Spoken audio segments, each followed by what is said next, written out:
इस कहानी के आखिरी पल में मां ने जो दुआ मांगी उसने किस्मत का लिखा बदल दिया।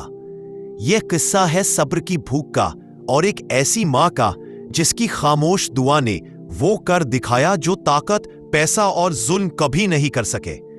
इस कहानी का आखिरी अंजाम मिस मत करना। बहुत पुराने जमाने की बात है जब गांव शहरों से ज्यादा जिंदा हुआ करते थे और मां का साया सबसे बड़ी दौलत होता था। उस गांव के कोने में एक पुराना सा मिट्टी का घर था, दीवारों में दरारें और छत से लटकती हुई उम्मीदें। इस घर में रहती थी जैनब, एक बेवा मां और उसका जवान बेटा अमीन।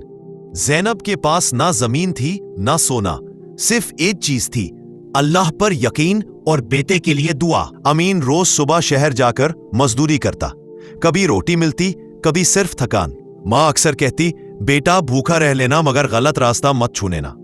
अमीन हंसकर कहता, अम्मी आपकी दुआ मेरे साथ है, मुझे और क्या चाहिए। लेकिन वक्त हमेशा इतना रहमदिल नहीं होता। एक दिन गांव के सबसे अमीर आदमी के घर चोरी हो गई और बिना सबूत के इल्जाम आ गया अमीन पर। लोग भूल गए कि गरीबी जुर्म नहीं होती।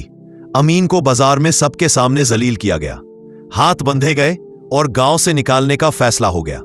जैनब मां भेड़ के बीच खड़ी थी, आंखों में आंसू मगर जुबान बंद। उस रात जैनब ने पहली बार अल्लाह के सामने अपना सर जमीन पर रख दिया। उसकी आवाज कांप रही थी, या अल्लाह मेरा बेटा बेकसूर है, अगर उसने गलत किया हो तो मुझे सजा दे दे, मगर अगर वो सच्चा है तो उसकी हिफाजत फरमा। आंसू जमीन में गिर रहे थे और आसमान तक पहुंच रहे थे। कुछ दिन बाद वही अमीर आदमी जिसने इल्जाम लगाया था खुद चोरी के जुर्म में पकड़ा गया।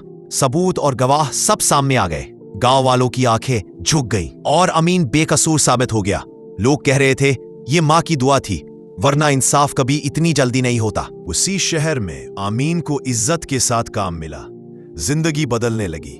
जैनब ने सिर्फ इतना कहा, बेटा मैंने कुछ नहीं मांगा सिवाय इसके कि तू हक पर रहे। दुनिया का हर दरवाजा बंद हो जाए तो मां की दुआ का दरवाजा हमेशा खुला होता है। अगर आप अपनी मां से मोहब्बत करते हैं तो इस कहानी को लाइक करें और अपनी मां के लिए दुआ जरूर करें।